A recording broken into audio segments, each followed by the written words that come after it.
الحمد للہ رب العالمین، صلاۃ والسلام علی رسول النبی الکریم وعلی آلہ واصحابہ اجمعین۔ الحمد للہ الذی ہدانا لہذا وما کنا لنہتدی لولا ان ہدانا اللہ۔ رب اشرح لی صدری ویسر لی امری واحلل عقدۃ من لسانی یفقہوا قولی، آمین یا رب العالمین۔ ہم نے سورہ انبیاء شروع کر رکھی تھی اور ہم نے اس کی پہلی 15 آیات پڑھی، جس میں نبی کریم صلی اللہ علیہ وآلہ وسلم کے بارے میں جو آپ صلی اللہ علیہ وسلم پر ایمان نہیں لائے تھے، جو کافر تھے، انہوں نے طرح طرح کی باتیں گھڑی۔ تو اس کے بعد ہم نے سورہ رسالت کو پڑھا، اور خاص کر نبی کریم صلی اللہ علیہ وآلہ وسلم کی رسالت، آپ کا مقام و مرتبہ قرآن و سنت کی حدیث میں سمجھا۔ اور اس کے بعد آپ کو یقین ہونا چاہیے کہ جو شخص آپ صلی اللہ علیہ وآلہ وسلم پر اعتراض کرتا ہے، وہ دراصل کس پر اعتراض کرتا ہے؟ جلدی بتائیں۔ اللہ تعالیٰ پر، کیونکہ اللہ تعالیٰ نے ان کو یہ سارے مقام و مرتبہ جو آپ کے پاس ہینڈ آؤٹ ہے، بڑی تفصیل سے ہے، اور کس طرح انبیاء کا ایک 5 نکاتی پروگرام جو ہر نبی لے کے آیا، پھر کس طرح انہوں نے محنتیں اور مشقتیں اٹھائیں اس اللہ کی دین کو پہنچانے کے لیے، بالخصوص آخری نبی محمد رسول اللہ صلی اللہ علیہ وسلم نے 13 سال مکے میں اور 10 سال مدینے میں۔ اس کی تفصیل مکی زندگی کی آپ کو مل چکی ہے، میں بتا چکا ہوں، ہینڈ آؤٹ بھیج چکا ہوں، اور رسالت کا آرٹیکل آپ کے سامنے ہے۔ اب میں چند ایک آپ کو بتاتا ہوں تاکہ آپ کے ذہن میں ریفریش ہو جائے کہ کافر کیا کیا کہتے تھے نبی کریم صلی اللہ علیہ وسلم کو۔ وہ کہتے تھے آپ رسول بالکل نہیں ہیں۔ پھر وہ دوسرا ان کا الزام تھا کہ آپ کھانا کھاتے اور بازاروں میں جاتے ہیں جیسے عام آدمی ہیں، یہ تو نبی کا کام نہیں ہے، نعوذ باللہ۔ اور پھر وہ نبی کریم صلی اللہ علیہ وآلہ وسلم سے کہتے تھے کہ یہ نبی اللہ تعالیٰ ہم سے ڈائریکٹ بات کیوں نہیں کرتے؟ اور پھر یہ بھی کہتے تھے کہ یہ اللہ کے فرشتے ہمارے اوپر ڈائریکٹ کیوں نہیں اترتے؟ اور پھر اعتراض کرتے تھے کہ آپ پر لکھی لکھائی کتاب کیوں نہیں اترتی؟ یہ آپ کیا کبھی تھوڑی سی دیر وہی یہ آ گئی ہے، یہ آ گئی ہے۔ اور یہ نقشہ بنا دیکھیں جہاں میں نے رکھا ہے۔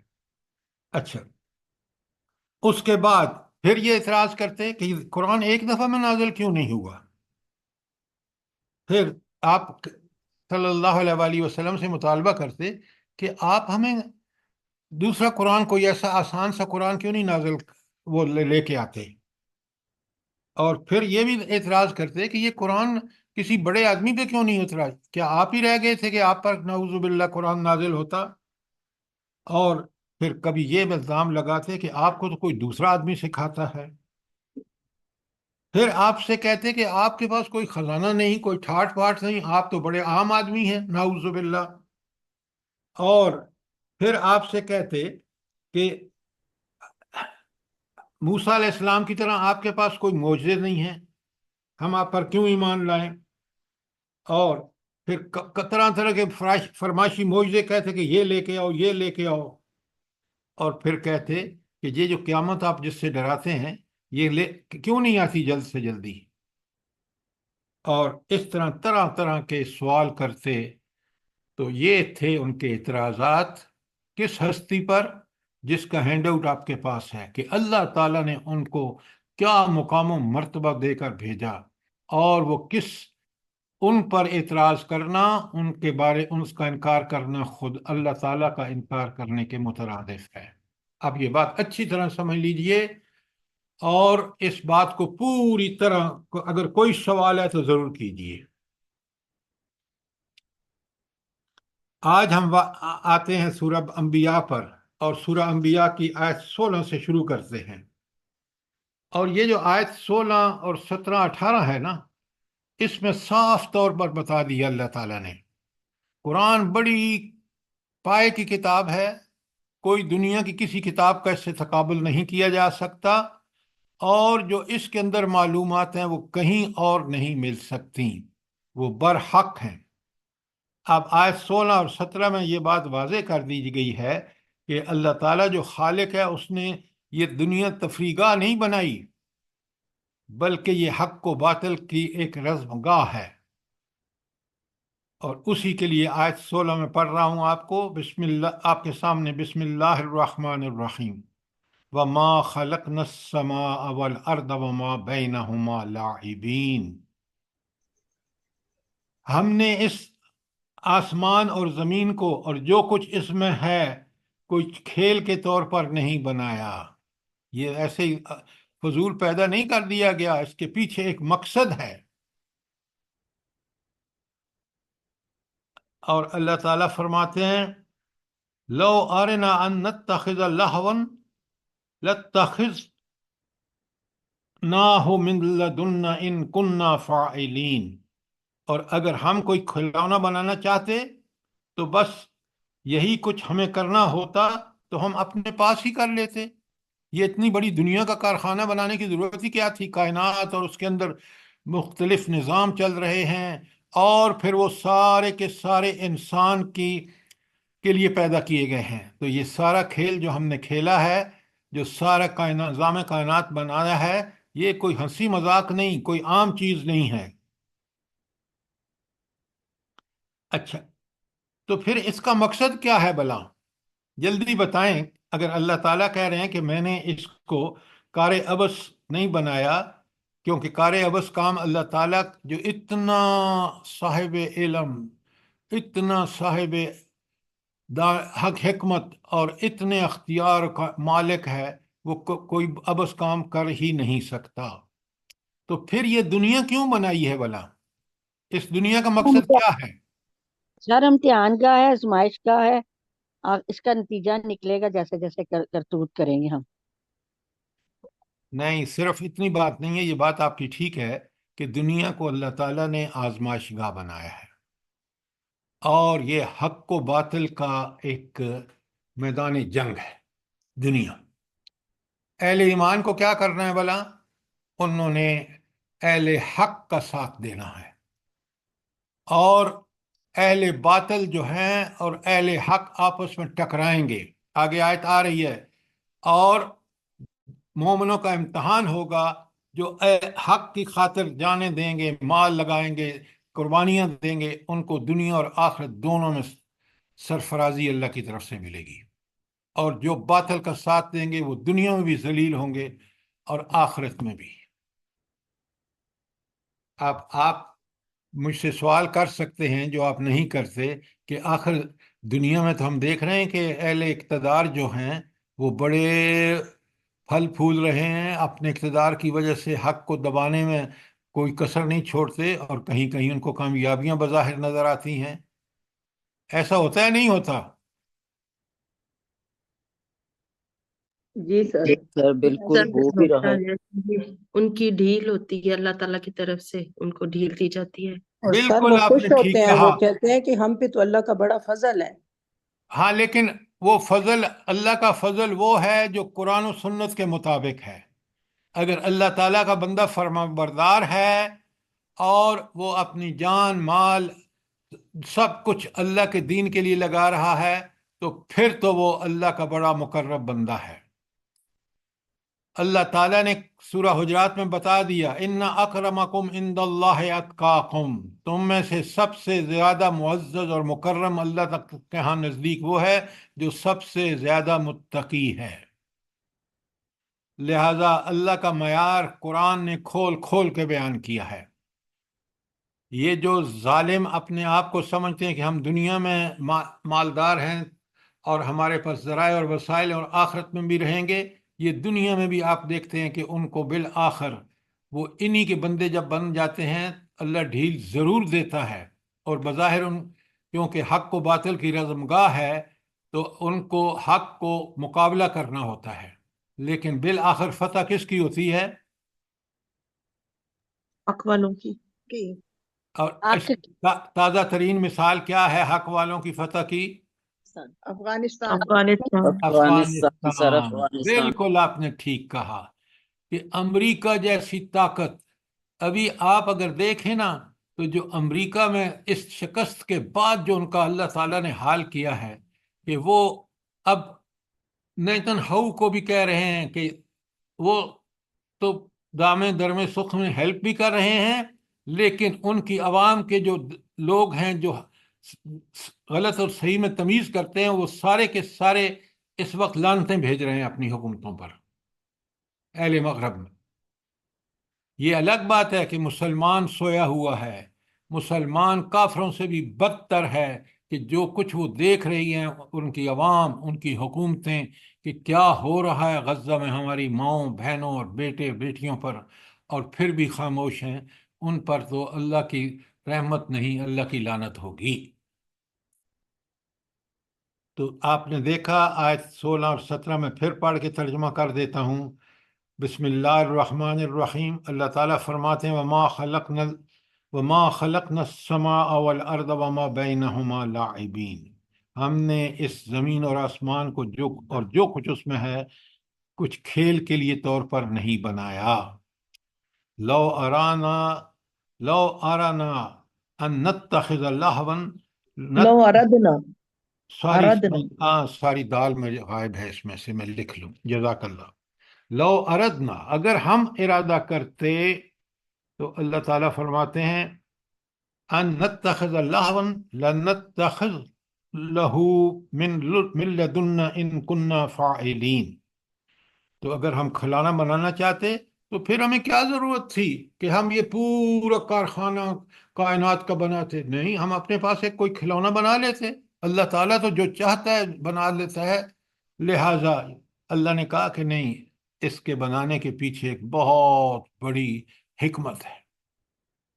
اور وہ حکمت کیا ہے؟ سنیں آیت نمبر 18 غور سے سنیں۔ بسم اللہ الرحمن الرحیم، بل نقذف بالحق علی الباطل، بلکہ ہم تو باطل پر حق کی چوٹ لگاتے ہیں، فیدمغہ، تو وہ اس کا سر توڑ دیتی ہے، فاذا هو زاہق، اور وہ دیکھتے ہی دیکھتے مٹ جاتا ہے، وَلَكُمُ الْوَيْلُ مِمَّا تَصِفُونَ، اور تمہارے لیے تباہی ہے ان باتوں کی وجہ سے جو تم بناتے ہو، جو تم نے اس دنیا کو اس کو سمجھ رکھا ہے کہ یہ کوئی کھیل تماشا ہے، یہ سارے کا سارا جو ہے یہ باطل ہے۔ اصل مقصد دنیا بنانے کا یہ ہے۔ دیکھیں کتنی آیت کلیئر ہے کہ حق اور باطل کی اس جنگ میں اللہ تعالیٰ انبیاء کو بھیجتا ہے۔ بڑے غور سے سنیں، اور وہ انبیاء کیا کرتے ہیں؟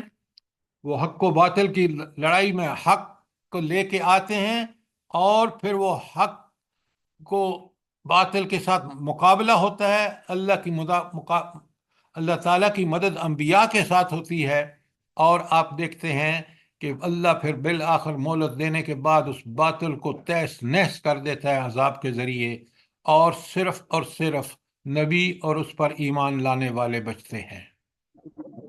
یہ ہے اللہ تعالیٰ کا طریقہ کار، یہ ہے اہل ایمان کا کام کہ اس حق و باطل میں وہ باطل کو مٹائیں جو اللہ تعالیٰ کی منشا ہے، اور حق کو غالب کریں، تاکہ اس دنیا میں بھی جب حق غالب ہوگا تو دنیا آرام کی جگہ ہوگی، اس کی معیشت، معاشرت، سیاست سب ٹھیک ہوگی۔ اور جب حق قائم نہیں ہوگا، عدل قائم نہیں ہوگا، تو پھر بالکل وہی حال ہوگا جو آج خود ہمارا مسلمانوں کا بالخصوص پاکستان میں جو حال ہے، کہ ہم نے اللہ سے وعدہ کیا کہ اللہ ہمیں ایک زمین دے، ایک ملک دے جس میں ہم اسلام قائم کریں۔ اللہ تعالیٰ نے وہ ملک ہمیں عطا فرما دیا، اور ہم نے گزشتہ 70 سال سے زائد عرصہ گزر گیا ہے، اور ہم نے اس اسلام کو اس ملک کے قریب بھی نہیں آنے دیا۔ یہی صورتحال ہے یا نہیں؟ بالکل جی، صحیح ہے، بالکل صحیح ہے۔ اچھا، اب آ جائیں آیت جی، ایکسکیوز می سر، فید مغوز ہو فائزہ ہوا ضاحک، اس کا ذرا وضاحت کر دیں، اس کا سمجھ نہیں آئی۔ جی جی میں کر دیتا ہوں. یہ کون سی آیت کی بات کر رہے ہیں آپ؟ اسی اسی 18 نمبر آیت میں ہی ہے 18 نمبر میں. جی جی. فَيَدْمَغَهُ، ہم اس کا بھیجا نکال دیتے ہیں. جب اہل حق اٹھتے ہیں نا، انبیاء آئے وہ ان کے ساتھ اٹھے، اور نبی کریم صلی اللہ علیہ وسلم نے دیکھیں کس طرح مکے والوں کو 8 ہجری میں فتح کیا. 3 قبیلے جو یہودیوں کے تھے مدینہ میں، تینوں کے تینوں کس طرح ذلت سے نکلے وہاں سے. تو اللہ تعالیٰ کی یہ مثال ہمارے سامنے ہے کہ کس طرح اللہ حق کو غالب کرتا ہے اور باطل کو مٹا دیتا ہے. اور فَإِذَا هُوَ زَاهِقٌ، اور وہ باطل جو ہے وہ اصل میں مٹنے کی ہی چیز ہے. یہ تو اللہ تعالیٰ نے کیونکہ نیکی اور بدی کی جنگ رکھی، حق و باطل کی جنگ ہے دنیا، تو بدی اس لیے ہے کہ اس کو مومنین اور اللہ کے بھیجے ہوئے پیغمبر مٹائیں. اب کوئی نبی نہیں آنا، میں نے اور آپ نے اور امت مسلمہ نے یہ کام کرنا ہے کہ حق کا ساتھ دے کے حق کو غالب کرنا ہے اور باطل کو مٹانا ہے. یہی ہمارا امتحان ہے اصل میں. اب بات سمجھ آئی ہے؟ جی جی سر، جزاک اللہ سر، بے شک سر. اب ہم چلتے ہیں آیت نمبر 19 میں. وَلَكُمُ الْوَيْلُ مِمَّا تَصِفُونَ کو ذرا واضح کر دیجیے پلیز. ہاں، وَلَكُمْ وَيْلٌ بِمَا تَصِفُونَ. یہ جو آپ دیکھ رہے ہیں دہریے، یہ جو آپ دیکھ رہے ہیں منکرین حق، یہ جو آپ دیکھ رہے ہیں دنیا پرست، چاہے وہ نعوذ باللہ علماء ہی کیوں نہ ہوں، وہ دین کی جو توجیہ کرتے ہیں اپنی دنیا کی خاطر، اس کو اللہ تعالیٰ کہتے ہیں کہ ان کے لیے بڑی خرابی ہے، کیونکہ اللہ نے دنیا کا مقصد، کہ دنیاوی زندگی کا مقصد کھول کھول کے بتا دیا ہے. اب جو اس کے خلاف بیان کرتے ہیں، چاہے وہ دہریے ہوں، چاہے وہ منکرین ہوں، چاہے وہ منافقین ہوں، وہ سارے کے سارے جو بکواس کرتے ہیں، جو زبانیں چلاتے ہیں، اللہ تعالیٰ کہتے ہیں ان کے لیے تباہی ہے. دنیا میں اس لیے تباہی کہ دنیا کو انہوں نے جہنم زار بنا دیا، آخرت میں اس لیے تباہی کہ وہ جہنم میں جائیں گے. اب بات کلیئر ہے؟ الحمدللہ. تو آپ سوال کرتے ہیں، مجھے بڑی خوشی ہوتی ہے کہ مجھے موقع ملتا ہے کہ میں آپ کے یہ بات کو کھول کے بیان کروں. اب آئیے آیت نمبر 19 پر. یہاں دیکھیں یہ سارے دلائل ہیں کہ رب کون ہے، اس کی حکمتیں کیا ہیں، اس کی آزمائشیں ہمارے لیے کیا ہیں. مثلا سب سے پہلی بات، وَلَهُ مَنْ فِي السَّمَاوَاتِ وَالْأَرْضِ، زمین و آسمان میں جو مخلوق ہے وہ اللہ کی ہے. تو اللہ جب اس کا مالک ہے پوری مخلوق کا، ہمارا بھی اور ہر چیز کا، تو ظاہر ہے وہ خالق جو ہے وہ صاحب علم، صاحب حکمت، صاحب اختیار ہے. تو اس نے کیونکہ وہ پاک ہے تو اس کا ہر عمل بھی غلطی اور غلطی سے پاک ہے. لہٰذا سب سے پہلے اللہ تعالیٰ زمین و آسمان کا مالک ہے. یہ بات بہت اہم ہے اور اس کو پلے باندھ لیجیے. کوئی اور مالک نہیں ہے. جس کسی کو اقتدار ملتا ہے وہ بڑے مختصر عرصے کے لیے ملتا ہے. آپ اس 75 سال میں دیکھ لیں کتنی حکومتیں آپ کی تبدیل ہو گئیں. جو جتنا بڑا ظالم تھا اس کا اتنا ہی بڑا برا انجام ہوا. نام لینے کی میری پالیسی نہیں ہے. آپ دیکھ لیں کس قدر اللہ تعالیٰ نے ننگا کیا ہے ان لوگوں کو جو اس ملک کو لوٹتے رہے، ملک کے خلاف کام کرتے رہے. کیا حشر ہے ان کا. اب اللہ تعالیٰ فرماتے ہیں میرے پاس ایک اور مخلوق بھی ہے، اور وہ مخلوق ہے فرشتوں کی، ملائکہ کی. وَمَنْ عِنْدَهُ لَا يَسْتَكْبِرُونَ عَنْ عِبَادَتِهِ، اور جو اللہ کے پاس ہیں وہ قریب رہتے ہیں. اللہ کے ہاں فرشتے سارے، اللہ کی وہ مخلوق اللہ کے احکامات کی پابندی کرتی ہے. ہر حکم جو اللہ تعالیٰ دیتا ہے وہ بجا لاتے ہیں. اس لیے وہ اللہ کہتے ہیں کہ وہ اس کی عبادت کے مقابلے میں کوئی تکبر نہیں کرتے. جو حکم ملتا ہے من ان اس کو عمل روبہ عمل لاتے ہیں، ولا یستسخرون، اور وہ ذرا بھی تھکتے نہیں ہیں، ذرا بھی ان پر کوئی تھکاوٹ کا احساس نہیں ہوتا۔ تو اللہ نے ایک بس ایسی مخلوق بھی بنائی ہے، اور جو مخلوق اللہ کے احکامات کا حق ادا کرتی ہے۔ اچھا، کیا انسان اس مخلوق سے جس کو اللہ نے اتنی قرب بخشا ہے اس سے بہتر ہو سکتا ہے؟ اگر وہ اللہ کی پوری طرح سے اطاعت کرے گا تو۔ اچھا، آپ کی بات بالکل ٹھیک ہے۔ تو یہ کیا وجہ ہے کہ اللہ اس کو فرشتوں سے بھی، جو عبادت کرتا ہے ٹھیک ٹھیک اللہ کی، اللہ تعالیٰ اس کو فرشتوں سے بھی اونچا مقام دے دیتا ہے؟ یہ کیوں ہے بھلا؟ یار کیونکہ اس اس کو لیے کہ اختیار دیا گیا ہے کہ وہ برا کرے یا بھلا کرے۔ اگر بھلائیاں کرے گا تو وہ فرشتوں سے بہتر ہوگا، برائیوں سے رکے گا تو فرشتوں سے بہتر ہوگا۔ بالکل آپ نے ٹھیک کہا کہ اگر یہ شخص اپنی جو اختیار اللہ نے تھوڑا سا دیا ہے وہ اس کو سرنڈر کر کے اللہ کے تابع آ جاتا ہے تو وہ فرشتوں سے بہتر ہے، کیونکہ فرشتوں کے اندر تو صلاحیت ہی نہیں ہے برائی کرنے کی۔ اللہ نے ان کو یہ طاقت ہی نہیں دی، قدرت ہی نہیں دی۔ بندے کو قدرت دے کر آزمایا کہ کیا وہ میرا بندہ بنتا ہے یا شیطان کا۔ اگر اللہ کا بندہ بنتا ہے تو وہ فرشتوں سے بڑھ کر ہے، سمجھیں بات کو، اور ہم یہ کوشش کریں کہ ہم رب کے نزدیک فرشتوں سے بھی بہتر ہوں۔ اللہ تعالیٰ مجھے بھی اور آپ کو اس بات کی توفیق عطا فرمائے۔ یہ آیتیں ایسے پڑھنے کی نہیں ہیں جن پر غور و فکر کرنے کی ضرورت ہے، اس میں وہ مقام و مرتبہ ہمیں مل سکتا ہے جو فرشتوں جیسی مخلوق کو اللہ تعالیٰ نے دے رکھا ہے۔ کوئی سوال اس آیت پر؟ آیت 20، یسبحون اللیل والنہار لا یفترون، شام ساری شب و روز اس کی تسبیح کرتے ہیں اور وہ دم بھی نہیں لیتے، وہ ذرا برابر تھکتے بھی نہیں ہیں۔ یہ ہے فرشتہ اور یہ ہے اس اللہ کی قربت کی وجہ کہ وہ نہ صرف حکم بجا لاتا ہے بلکہ وہ دن رات اللہ کی تسبیح بے عیبی بیان کرتا ہے کہ وہ جو مجھے پیدا کرنے والا ہے، فرشتے کہتے ہیں جو ہمیں یہ حکم دیتا ہے وہ ہر چیز ہر عیب سے پاک ہے۔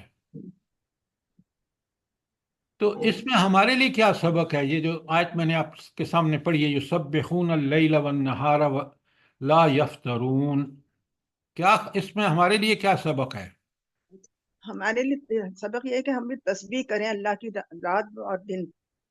ہمارے لیے بھی بالکل آپ نے ٹھیک کہا۔ اگر ہم اس کی تسبیح نہیں بیان کر رہے زبان سے بھی اور عمل دونوں سے، کہ جو اس نے حکم دیے ہیں وہ بالکل پاک ہیں، ان میں کوئی عیب نہیں ہے، کوئی کجی نہیں ہے، کوئی نقص نہیں ہے۔ یہ قرآن جو اس نے اتارا ہے لا ریب فی لا عوج لہ، تو اس میں نہ کوئی شک کی بات ہے، نہ کوئی تنگی کی بات ہے، نہ کوئی ٹیڑھ ہے۔ تو ہمیں چاہیے کہ تسبیح کا بیان ہماری طرف سے یہ ہوگا کہ زبان سے بھی تسبیح کریں اور عملاً بھی اس بے عیب ہستی کی اطاعت کا حق ادا کریں۔ یہ ہیں وہ چیزیں جو ہمیں ان سے سمجھنی ہیں اور اپنی زندگی میں لانی ہیں۔ اگر ہم دنیا پرستی میں غرق ہو گئے تو دیکھ لیں آج آپ کا ملک کس حال میں ہے۔ بہت اہم آیات ہیں، بڑے غور سے، قرآن کی ہر آیت اہم ہے۔ اچھا، اب ذرا غور سے سنیں گے، میں ابھی سوال کروں گا آپ سے، پہلے آپ کو موقع دوں گا ورنہ پھر میں سوال کروں گا۔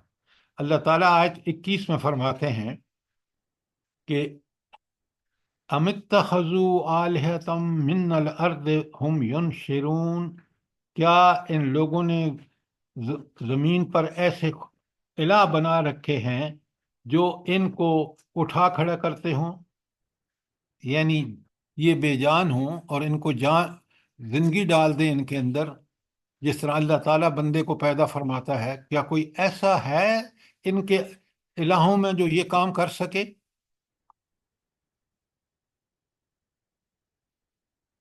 یہ کیا دلیل ہے بھلا؟ کون سی دلیل ہے یہ اللہ تعالیٰ کی طرف سے الوہیت کی کہ اللہ ہی واحد الہ واحد ہے؟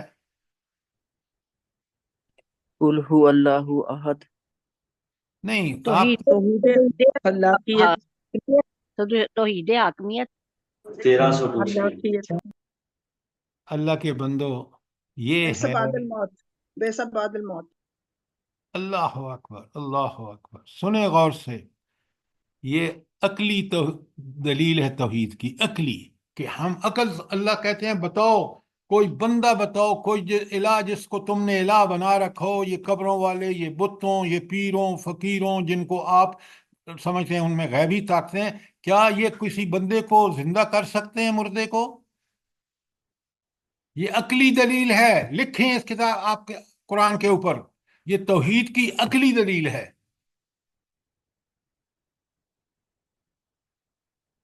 بات سمجھ آئی ہے کہ نہیں آئی؟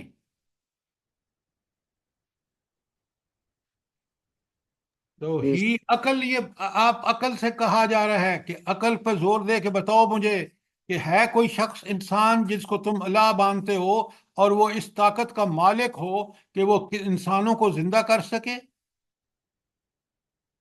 یہ سوائے اللہ کے کوئی نہیں کر سکتا. یہی عقل مانتی ہے اور یہ عقلی دلیل ہے. توحید کے لیے جو دلائل ہیں ان کو اچھی طرح سمجھیں. آگے سنیں آیت 22، لو کان فیہما آلہۃ الا اللہ، اگر اللہ تعالیٰ کے سوا کوئی دوسرے بھی الہ ہوتے، لفسدتا، تو زمین و آسمان دونوں کا نظام میں فساد برپا ہو جاتا.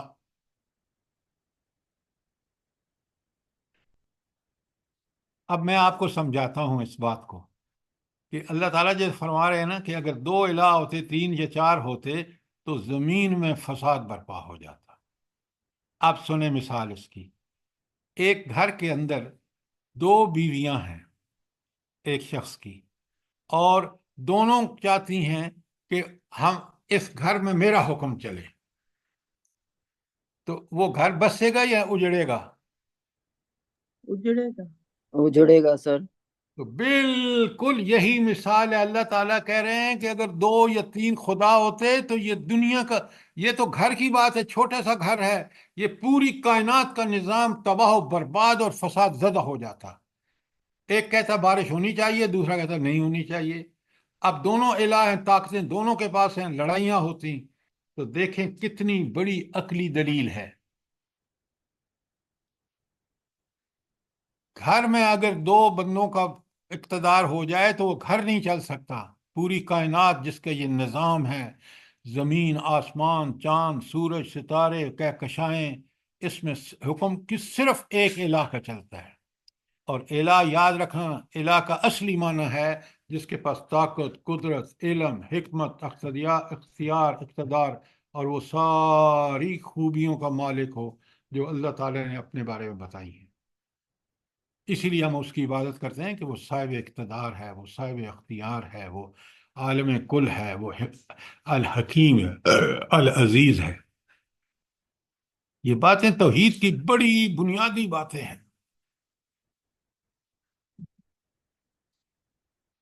کوئی سوال؟ لو کان فیہما آلہۃ الا اللہ لفسدتا، تو ان دونوں زمین و آسمان میں فساد برپا ہو جاتا. سر کہ یہاں پر جو فی ہما ہے، یہ ہما آسمان اور زمین دونوں کے لیے ہے؟ جی، ہما ان کی دو کے لیے، دونوں کا مطلب یہاں ہما کا مطلب زمین اور آسمان دونوں. جزاک اللہ. آگے جو بات کہی ہے نا بڑی کنکلوسو ہے. فسبحان اللہ، یہ اللہ جو تنہا مالک ہے نا، تنہا الہ ہے، تو اس کے لیے کہا فسبحان اللہ. تو یہ اللہ پاک ہے ہر عیب سے، ہر نقص سے، ہر کمزوری سے. رب العرش، یہ کس کا مالک ہے؟ پورے عرش کا مالک ہے. یہ کوئی محدود اس کی حاکمیت نہیں ہے. رب العرش عما یصفون، یہ جو لادین، یہ جو منکرین باتیں کرتے ہیں، اللہ ان سے بہت بلند ہے، پاک اور صاف ہے. یہ ان کے بکواس جو یہ کرتے ہیں اللہ تعالیٰ کے بارے میں، غلط باتیں کہتے ہیں، ان کا کوئی وجود نہیں ہے۔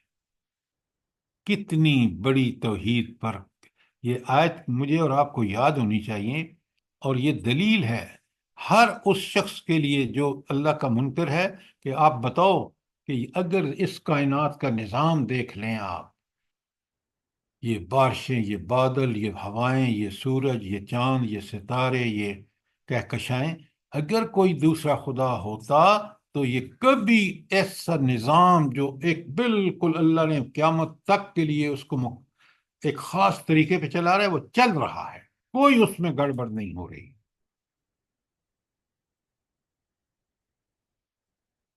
اور دنیا کے بادشاہوں کو دیکھ لیں،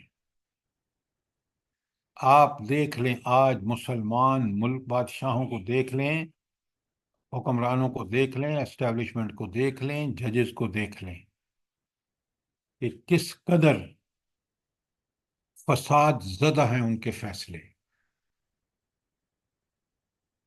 سوچا تو کریں کہ رب العالمین کی اس کتاب کتنی پاک صاف، اور اس اللہ کی کس قدر جو ہدایتیں ہم تک صحیح صحیح پہنچی ہیں۔ اور کمال یہ ہے، کاش آپ اور میں سمجھیں کہ اللہ تعالیٰ نے اس کی حفاظت بھی اپنے ذمے لی ہے، ورنہ یہ دنیا کے منکرین، یہ دنیا کے جو باغی ہیں اللہ کے، یہ اس کتاب کا ستیہ ناش کر دیتے اگر اللہ حفاظت نہ لیتا تو۔ یہ آج آپ کے پاس، کیا آپ کے پاس آج ہے تو تورات اور انجیل اپنی اصلی حالت میں؟ ہرگز نہیں، کیونکہ اللہ نے حفاظت نہیں لی۔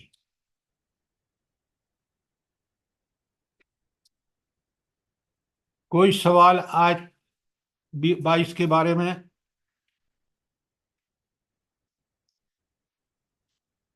چلیں آگے چلتے ہیں آیت نمبر 23 میں۔ بسم اللہ الرحمن الرحیم۔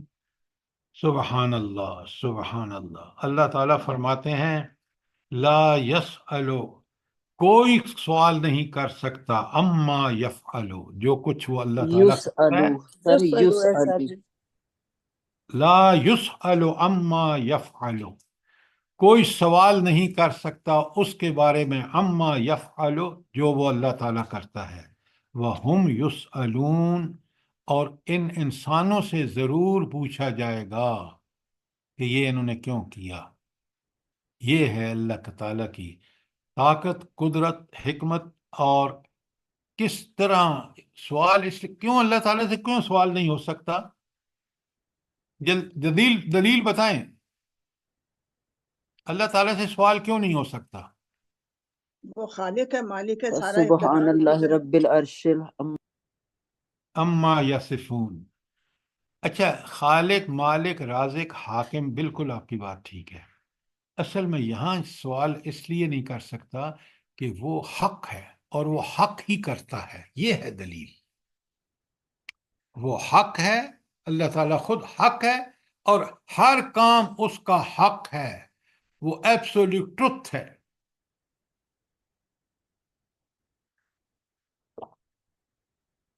اس لیے کوئی سوال نہیں ہو سکتا۔ دنیا میں جب بھی ججز ہائی کورٹ کے عدالت کے، چھوٹی عدالت کا بڑی عدالت میں اس لیے جاتا ہے کہ انسان سے غلطی ہو سکتی ہے، لیکن اللہ تعالیٰ وہ اس سے، سبحان اللہ، ابھی بہت اچھی آیت پڑھی ہے ہماری بہن نے کہ وہ زمین و عرش کا مالک ہے۔ کوئی سوال آیت 23 کے بارے میں؟ سر جی، یہ جو ہے اپنے سب کاموں کے لیے کسی کے آگے جواب دہ نہیں ہے، اور ہم سب اس کے آگے جواب دہ ہیں، تو پھر یہ ہمارے ملک کے حکمرانوں کو نہیں پتا کہ ہم نے رب کے آگے جواب دہ ہونا ہے؟ ہاں، یہ آپ نے بہت اچھا سوال کیا۔ آپ ایک بات یاد رکھیں، انسان کو جب اللہ تعالیٰ اختیار اور اقتدار دیتا ہے نا، تو وہ یہ بھول جاتا ہے، وہ سمجھتا ہے کہ اقتدار، اختیار اور ذرائع اور وسائل میں سے سب ٹھیک کر لوں گا۔ یہی فرعون نے سمجھا، یہی ہمارے ملک کے اور مسلمان حکمرانوں نے سمجھا، اور بالآخر کس بے بسی سے اور کس ذلت سے دوچار ہوئے۔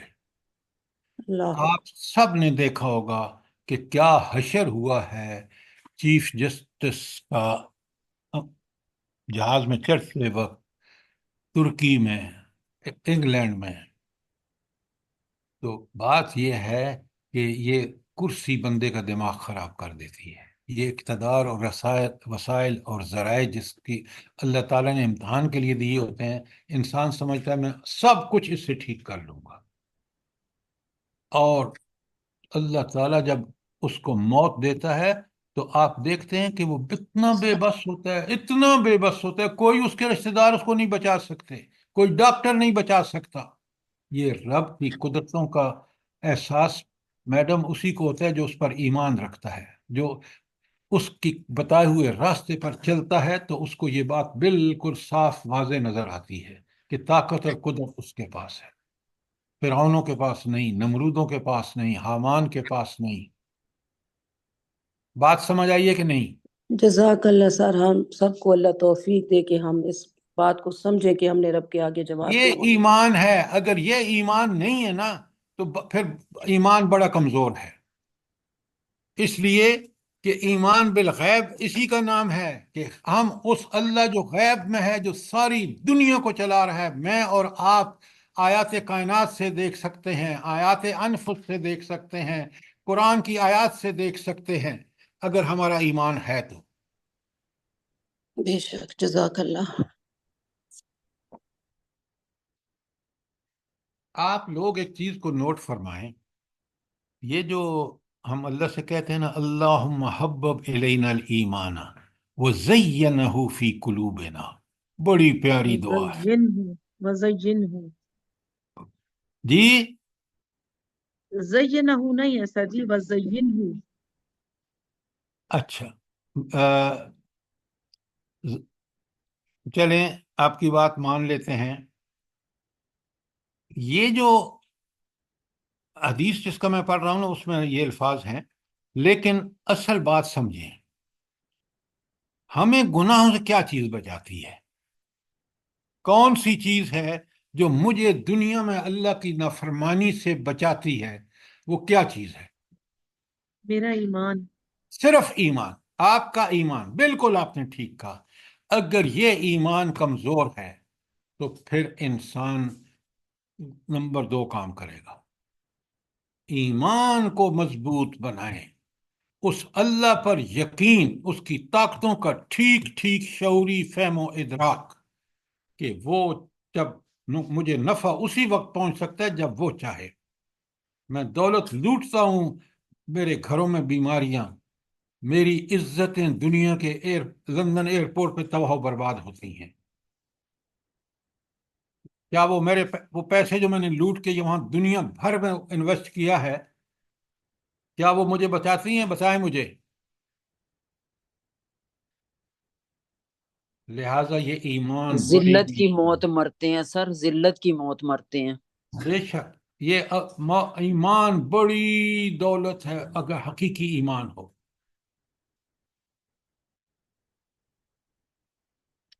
آپ کبھی غور سے پڑھیں ربنا اننا سمعنا منادیا ینادی للایمان ان آمنوا بربکم فآمنا ربنا فاغفر لنا ذنوبنا وکفر عنا سیئاتنا وتوفنا مع الابرار.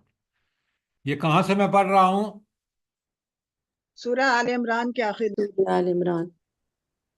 آپ کو پتہ ہے حضور نبی کریم صلی اللہ علیہ وآلہ وسلم جب نیند سے بیدار ہوتے تھے تو یہ آخری 10 آیات پڑھتے تھے. جی سر، آپ نے بتایا تھا تہجد میں. تو آپ مجھے بتائیں اگر ایمان کی دولت سے مومن محروم ہے، شعوری ایمان، سمجھ والا ایمان، تو کتنا بڑا آج دنیا میں مسلمانوں کی تعداد دیکھ لیں اور حضور نبی کریم صلی اللہ علیہ وآلہ وسلم کا زمانہ دیکھیں.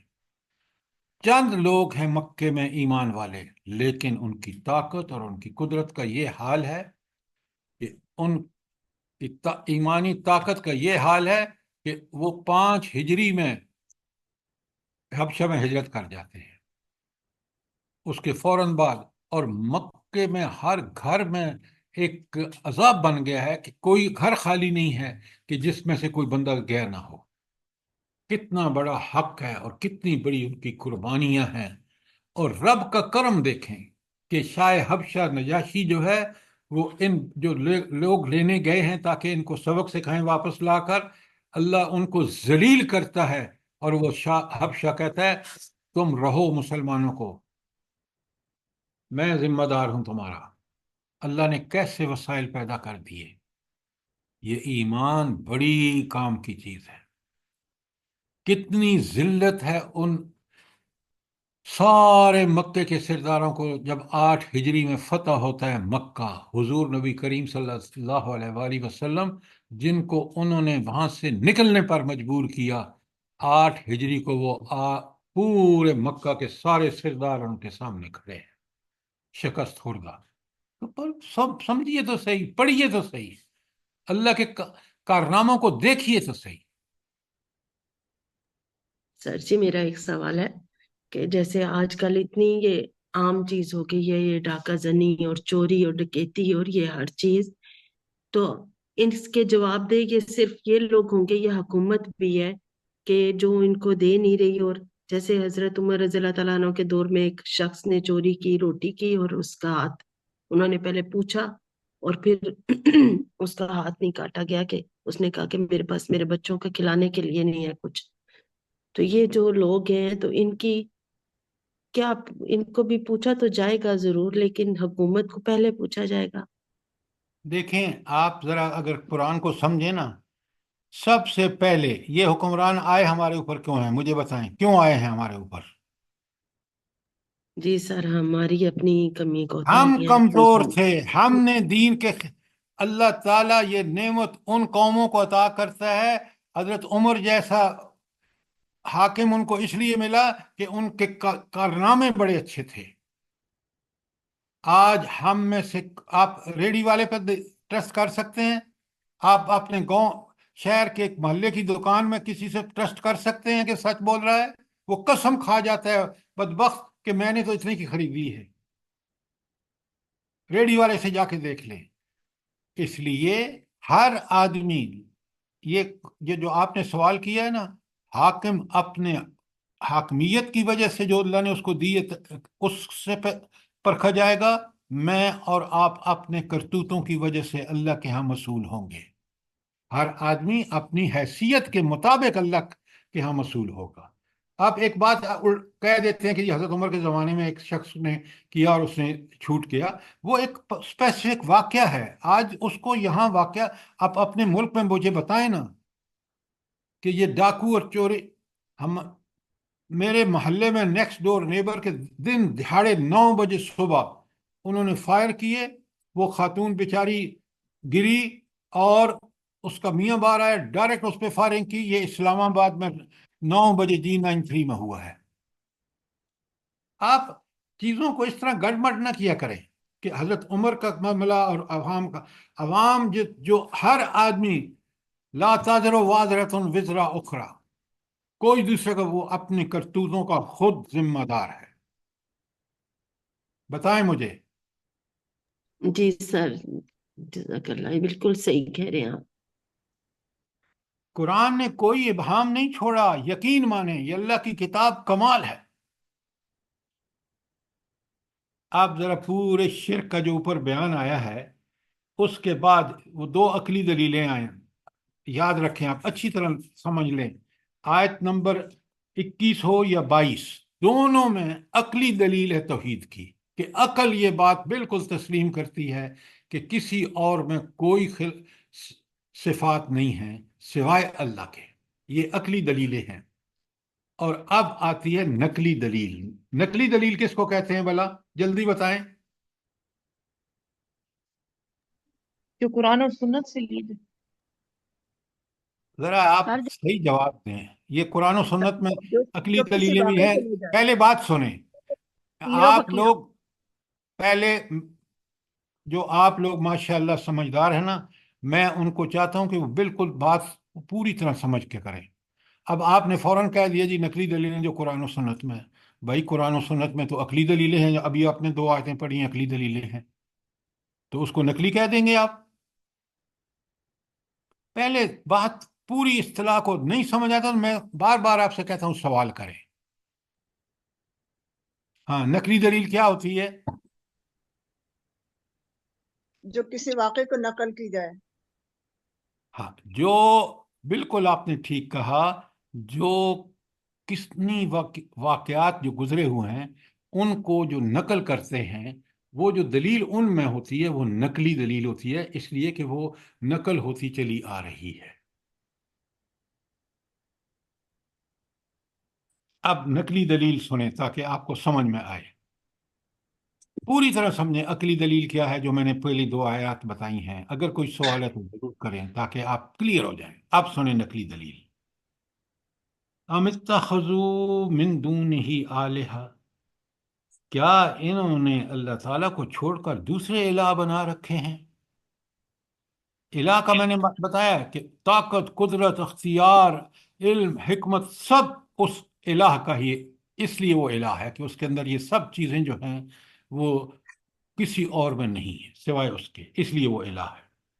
تو اللہ تعالیٰ سوال کرتے ہیں ہم اتخذوا من دونہ آلہہ، کیا انہوں نے اللہ تعالیٰ کو چھوڑ کر کوئی الہ بنا رکھے ہیں؟ قل ہاتوا برہانکم، ان سے کہو لاؤ کوئی سند جو اگر تمہارے پاس ہے، کوئی دلیل لے کے آؤ کہ اللہ کے علاوہ بھی کوئی الہ ہے. کوئی دلیل نہیں ہے. کیوں؟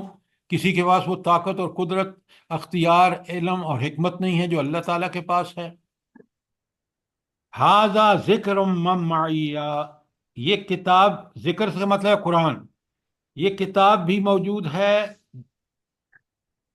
وذکر من قبلی، اور وہ کتابیں بھی موجود ہیں جن میں مجھ سے پہلے لوگوں کو نصیحت کی جاتی رہی. Are they cleaning the car outside? Is somebody come? جی کیا فرمایا آپ نے؟ ذرا اپنا مائک بند رکھیں، سوال ہے تو ضرور کریں. اب بڑے غور سے سنیے تاکہ آپ کو یہ بات سمجھ میں آ جائے. اچھا، اللہ تعالیٰ بڑی جھنجھوڑ کے سوال کر رہے ہیں، پوچھ رہے ہیں کیا اللہ کے علاوہ بھی کوئی دوسرے الہ ہیں جو انہوں نے بنا رکھے ہیں؟ تو اللہ کہتے ہیں لاؤ نا دلیل کہ یہ الہ ہیں اللہ کے علاوہ. اس لیے کہ قرآن نازل ہوا، ھذا ذکر، یہ ہے میرا ذکر، یہ میرا قرآن ہے، اور نصیحت ہے اس میں من معیہ، جو میرے ساتھ، صحابہ صحابیات اور جو بھی اس پر ایمان لائیں گے ان کے لیے اس میں نصیحت ہے، ذکر ہے. وہ ذکر من قبلی، اور وہ کتابیں جو پہلے نازل ہوئی ہیں مجھ سے پہلے ان میں بھی نصیحت تھی. اب نہ تو قرآن کہتا ہے کہ کوئی اور الہ ہے سوائے اس الہ واحد کے، نہ کسی اور نبی اور کتاب نے یہ کہی ہے. تو یہ ہر کتاب میں نقل ہوئی ہے یہ بات کہ اللہ کے علاوہ کوئی الہ نہیں. اب اتنی بات اگر سمجھ آ گئی ہے تو، ورنہ اگر نہیں سمجھ آئی سوال کریں. تو اللہ تعالیٰ کہتے ہیں مسئلہ کیا ہے؟ مسئلہ یہ ہے کہ بل اکثرہم لا یعلمون، مگر ان میں سے اکثر لوگ حقیقت سے بے خبر ہیں. ہاں، بل اکثرہم لا یعلمون الحق، یہ اکثر لوگ حق سے بے خبر ہیں. وہم مورزون، اور اس لیے وہ منہ موڑے ہوئے ہیں، اس لیے وہ اس کو نہیں مانتے کہ جانتے ہی نہیں ہیں، جاننے کی کوشش ہی نہیں کرتے، جبکہ اللہ تعالیٰ نے ان کو عقل، فہم، صلاحیتیں دی ہیں تاکہ اس قرآن بھی نازل کیا، نبی کریم صلی اللہ علیہ وسلم کو بھیجا جو اس کتاب کی تشریح اور توضیح علمی اور عملی کرتے ہیں. ان تک سے بھی ان کو یہ کوئی ثبوت نہیں مل سکتا. یہ نقلی دلیل ہے توحید کی. کوئی سوال، کوئی چیز کلیئر نہ ہوئی ہو؟ آیت 24 میں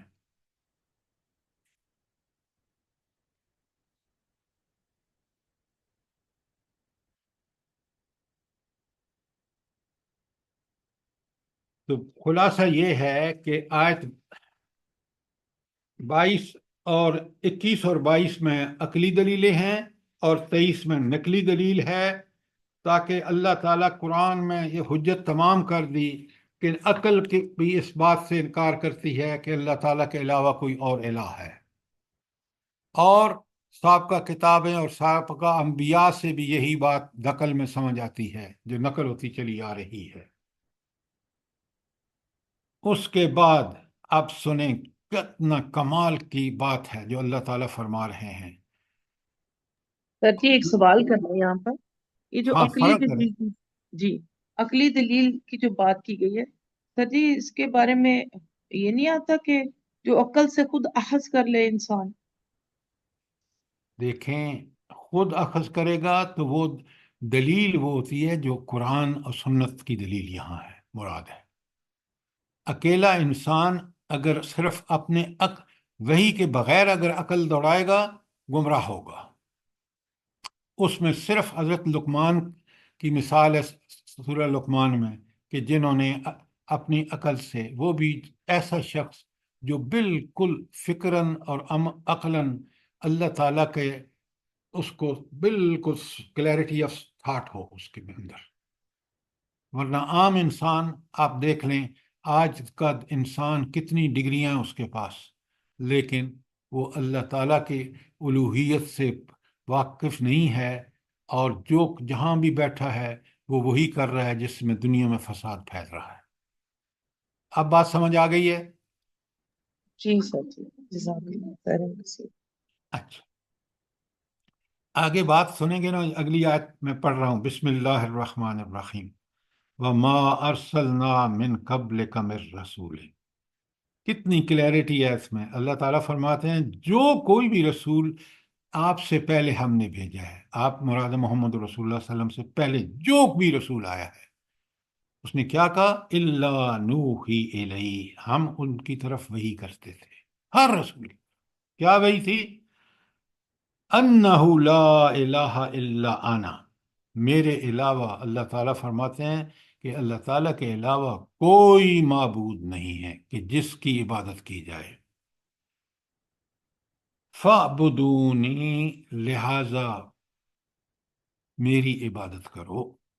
کیوں کہ میں اس لائق ہوں. اللہ تعالیٰ فرماتے ہیں کہ میری قدرت، میری حکمت، میری عمل، میری سوچ، میری فکر، میرا اقتدار، میرا اختیار، میرا حق ہونا اس بات کی گارنٹی ہے، اور یہی تقاضا کرتی ہے کہ میرے علاوہ کسی کی عبادت نہ کی جائے.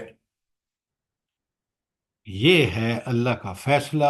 اوپر آپ کو دلائل مل گئے عقلی اور نقلی، اور یہاں اللہ کا فیصلہ بالکل عین اسی کے مطابق، کیونکہ حق اللہ ہے.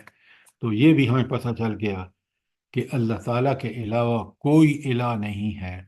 کسی کا حکم غیر مشروط ماننا غلط ہے. صرف اللہ تعالیٰ ایسی ہستی ہے کہ جس کا حکم بغیر کسی شرط کے ماننا میرے اور آپ کے اوپر لازم ہے. جس کا حکم دیا اس کو کرنا، اور جس سے منع کیا اس سے رکنا. یہ بڑی زبردست توحید کی یہ دلائل ہیں. ان کو سمجھیے، بات دوبارہ پڑھیے. بات سمجھ نہ آئے تو سوال کیجئے. میرا موبائل نمبر آپ کے پاس ہے. اچھا، اب اللہ تعالیٰ نے تو یہ ساری چیزیں بتانے کے بعد آیت 26 میں فرما رہے ہیں اللہ تعالیٰ وقال اتخذ الرحمن ولدا. سر جی پچھلی آیت رہ گئی 24 والی. سوری جی بالکل، ہاں 24 والی رہ گئی. 25 تو میں نے کر دی ہے جی. نو سر جی سوری، 25 کرنی ہے، 24 ہو گئی. تو 25 تو میں نے ابھی آپ کے سامنے پڑھی ہے. کی ہے وَمَا أَرْسَلْنَا مِن قَبْلِكَ مِن رَّسُولٍ إِلَّا نُوحِي إِلَيْهِ. یہ تو میں نے ابھی پڑھی ہے آپ کے سامنے. جی سر جی میں نے سمجھا جی اور جی سر تھوڑا اس کا پڑھیے. کوئی وضاحت. ٹھیک ہے سر. اگر کوئی سوال ہے تو ضرور کریں.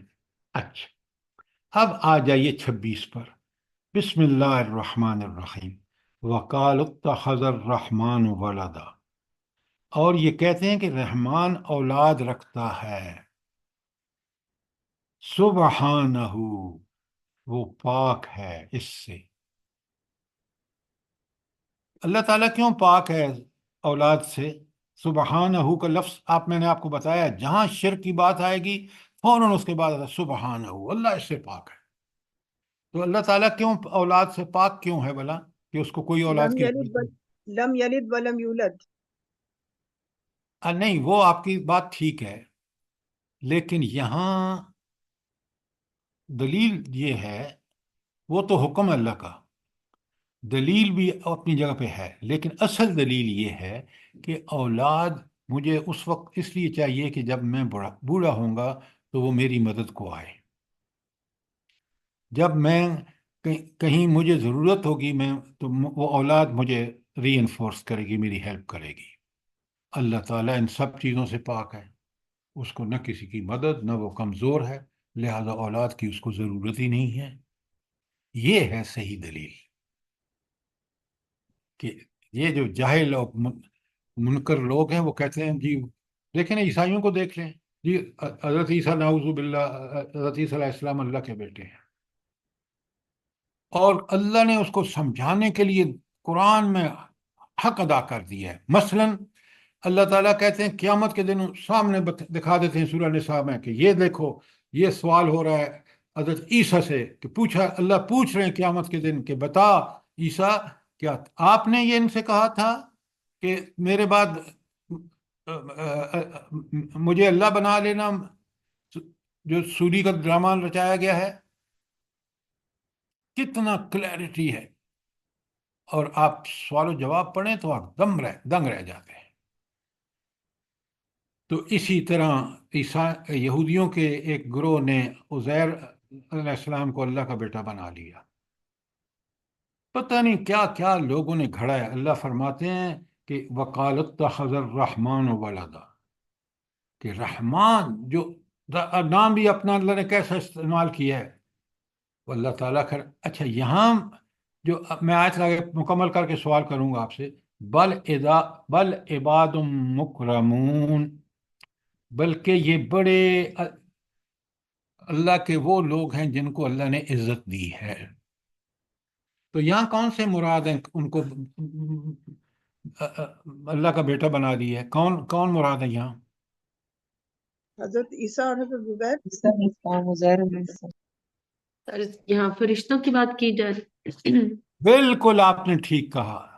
یہ جو دیکھیں وہ میں نے آپ کو مثال دی ہے، یہاں عباد مکرمون، وہ عزت والے بندے ہیں جن کو عزت دی گئی ہے، وہ فرشتے ہیں۔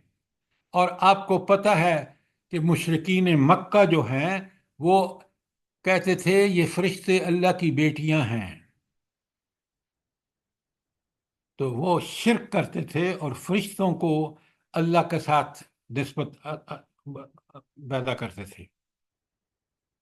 نیچے والی آیت بالکل کلیئر کر دیتی ہے، لا یسبقونہ بالقول، وہ اس کے حضور بڑھ کر نہیں بولتے، جو حکم دیتا ہے وہ بجا لاتے ہیں، یہ صرف فرشتے ہیں۔ وَهُمْ بِأَمْرِهِ يَعْمَلُونَ، اور بس اس کے حکم پر عمل کرتے ہیں۔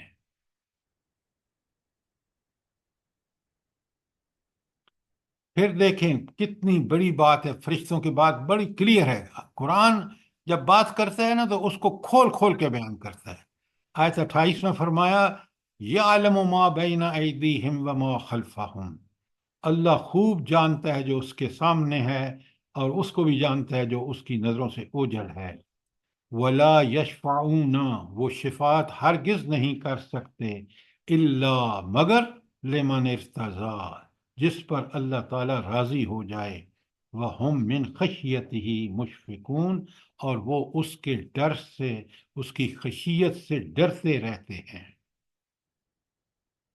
تو یہ ہے فرشتوں کی پوری تینوں آیات، آپ دیکھ لیں 26، 27 اور 28۔ جب ان تینوں کو سامنے رکھیں گے تو سوائے فرشتوں کے اور کوئی نہیں ہو سکتا۔ یہاں نہ یہودی نہ نصارہ کوئی بھی نہیں، یہاں جن لوگوں نے اللہ تعالیٰ کے فرشتوں کو اس کا شریک بنایا، یہ ان کے بارے میں بات ہو رہی ہے۔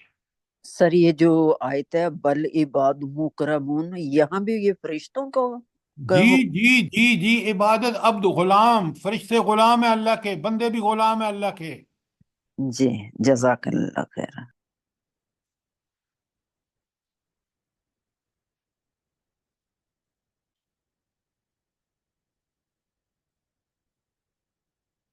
اچھا آیت 29 جو ہے وہ کل کریں گے اور انشاءاللہ آگے کنٹینیو کریں گے۔ اب تک جو میں نے آپ کے سامنے پڑھا ہے آیت 16 سے لے کر آیت 28 تک، کوئی چیز کلیئر نہ ہوئی ہو، کوئی چیز، کوئی سوال ہو.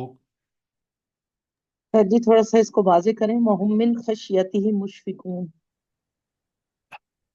آپ کو پتہ ہے خشیت کہتے ہیں وہ دل جو ڈر، وہ ڈر جو دل میں ہو، کہ خوف ایسا طاری ہو کہ دل پر اس کے اثرات ہو. تو فرشتے جو ہیں وہ اللہ تعالیٰ کے خوف سے ہر آن اور ہر لمحہ ڈرتے رہتے ہیں، اور یوں ہی اللہ حکم دیتا ہے فوراً اس کو من و ان بجا لاتے ہیں. اللہ نے ان کو پیدا ہی اسی لیے کیا، وہ یہی کام کرتے ہیں.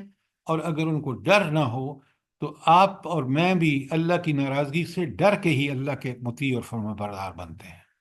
اسی طرح فرشتوں میں یہ چیز اللہ تعالیٰ نے بدرجہ اولا رکھ دی ہے. اب بات سمجھ آ گئی کہ نہیں آئی؟ جی جی سر جی جزاک اللہ.